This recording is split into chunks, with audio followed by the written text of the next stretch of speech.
ಲೇ ಹುಚ್ಚಪ್ಪ, ಯಾಕೆ ಚಿಂತೆ ಮಾಡ್ತೀಯ ಕಣ್ಲಾ? ನಮ್ಮ ಅಪ್ಪ ಮಾಡಿಲ್ಲ ನನ್ಗೆ ಆಸ್ತಿ, ನನ್ನ ಜೀವ ಇರೋ ಗಂಟ ನೀನೇ ನನ್ನ ದೋಸ್ತಿ. ನಾಳೆ ಒತ್ತಾರೆ, ಬೇಗ ಬಂದ್ಬಿಡು. ಇಲ್ಲ ಅಂದ್ರೆ ತಲೆಯನ್ನ ಕತ್ತರಿಸಿ ನಮ್ಮ ಊರ್ ಬಾಗಿಲು ತವ ನೇತಾಕ್ತೀನಿ.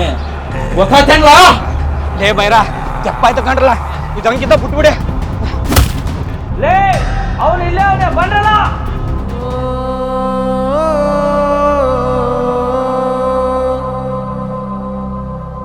ಅಲ್ಲವ ನಮ್ಮೂರ್ನಾಗ ಸಾನೆ ಓದಿರೋದು ಅಂದ್ರೆ ನಾನೇ ಕಣವ.